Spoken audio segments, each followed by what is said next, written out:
မင်္ဂလာပါဒီနေ့မှာတော့ကျွန်တော်ချက်စီအတင်းရဲ့ဒီ number 9အကြောင်းကိုကျွန်တော်ဒီနေ့နည်းငယ်တင်ဆက်ပေးချင်ပါတယ်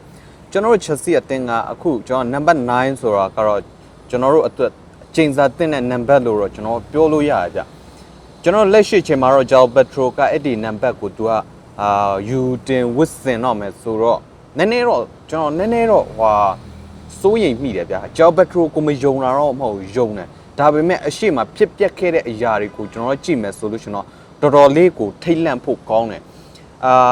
တခုကျွန်တော်တို့အတွက်နည်းနည်းခံတာသွားတာကပါလဲဆိုလို့ရှင်ချက်စစ်အတင်းက Jao Petro ကိုခေါ်ယူတဲ့ချိန်ကျွန်တော် number 9ကိုတန်းပေးတာမဟုတ်ပဲねကျွန်တော်တို့ကတရားဒီလောက်ကျွန်တော်အရင်သုံးတယ်သုံးပြီးတော့ရဲ့နောက်ပိုင်းမှာအဲ့ဒီတရားဒီမှာအဆင်ပြေခဲ့တယ်ဒါကြောင့်မို့အသင်းနဲ့လည်းသူကလုံးဝအထိုင်ကျနေပြီလို့လည်းကျွန်တော်ပြောလို့ရတယ်ဒီလိုအခြေအနေမျိုးမှာတုတ်ကို number 9ပြန်လဲပေးလိုက်တာကတော့ဒါကတော့နည်းနည်းတော့အဆင်ပြေမဲ့လို့တော့ကျွန်တော်မျှော်လင့်မိတယ်ဗျာဆိုတော့ဒီ Jao Petro တိုင်ခင်မှာကျွန်တော်တို့ဒီ2004ပေါ့နော်2004ကနေကျွန်တော်ဒီ2016အထိ26အထိကျွန်တော်ကြည့်မယ်ဆိုလို့ရှိရင်ချက်စီအတင်းမှာကျွန်တော်ဒီ number 9ဝစ်စင်ခဲ့တဲ့ကစားမှာ17ယောက်အထိရှိခဲ့တာကိုကျွန်တော်တွေ့ရတယ်ဒီ17ယောက်မှာကျွန်တော်အောင်မြင်ခဲ့တဲ့ကစားမှာမရှိခဲ့ဘူးလို့ပဲကျွန်တော်ပြောရမှာပဲပထမဦးဆုံးအနေနဲ့ကျွန်တော်ကြည့်မယ်ဆိုရှင်တော့Madija Kisman သူကတော့ချက်စီအသင်းအတွက်သူကစုစုပေါင်း40ပွဲအထိကစားပြီးမှ9ဂိုးအထိပဲသွင်းယူခဲ့တယ်ပြီးလို့ရှင်ကျွန်တော် Crossbow ကတော့ကျွန်တော်ချက်စီအတင်းကိုရောက်လာတော့ကတော်တော်လေးကိုမျှော်လင့်နေထားတဲ့တိုက်စစ်ကစားမတူပါဘာကြောင့်လဲဆိုလို့ရှင်သူ့မှာအရေးချင်းကောင်းတယ်အများကြီးရှိတယ်ဗျာဒါကြောင့်မို့သူ့ကျွန်တော်တော်တော်လေးကိုမျှော်လင့်ခတ်ထားခဲ့တယ်ဒါပေမဲ့တကယ်လည်းကျွန်တော်ချက်စီအတင်းမှာ number 9ဝတ်ပြီးမှကစားတဲ့ခါမှာတော့42ပွဲအထိကစားပြီးမှ73ဂိုးအထိပဲသွင်းယူထားတာကိုတော့ကျွန်တော်တွေ့ရတယ် Crossbow ပြီးလို့ရှင်တော့ Franco De Santos ကိုကျွန်တော်တွေ့တယ် Franco De Santos ကတော့ချက်စီအတင်းမှာသူက16ပွဲအထိကစားပြီးမှသွင်းဂိုးတကူမှမရရှိခဲ့ဘူးပြီးလို့ရှင်ကျွန်တော် Torres ကို Liverpool အတင်းကနေချက်စီအတင်းကခေါ်ယူခဲ့တယ်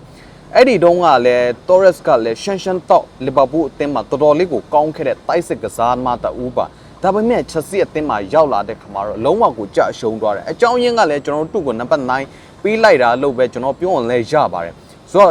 ့ချက်စီအသင်းအတွက် Torres က182ပွဲအထိကစားပြီးမှ45ဂိုးအထိတော့သူကသွင်းယူခဲ့တယ်ဒါပေမဲ့ Torres ကချက်စီအသင်းအတွက်သွင်းယူပေးခဲ့တဲ့ဂိုးကတော့ Champions League မှာသွင်းယူခဲ့တဲ့ဂိုးကတော့ဒါချက်စီအသင်းအတွက်ဒါကျွန်တော်လုံးဝတန်ဖိုးဖြတ်လို့မရတဲ့ဂိုးတကိုးလို့တော့ကျွန်တော်ပြောလို့ရတယ် Torres ပြီးလို့ရှင်တော့ John De Radamel Ficao လဲကျွန်တော်အရန်ကောင်းတဲ့တိုက်စစ်ကစားမတူဒါပေမဲ့ချက်စီအသင်းကိုရောက်လာတဲ့ခါမှာတော့သူကခြေစွမ်းကျနေပြီလို့ပဲကျွန်တော်ပြောရမှာပဲချက်စီအသင်းအတွက်သူက12ပွဲကစားပြီးမှတကိုးအထိပဲသွင်းယူခဲ့တယ်နောက်ပြီးလို့ရှင်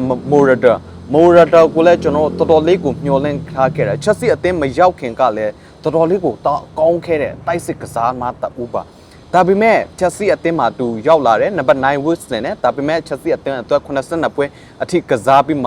တွင်းကိုကတော့သူက24ဂိုးအထိတွင်းယူခဲ့တာကိုတော့ကျွန်တော်တွေ့ရပြီပြီးလို့ရှင်ကျွန်တော်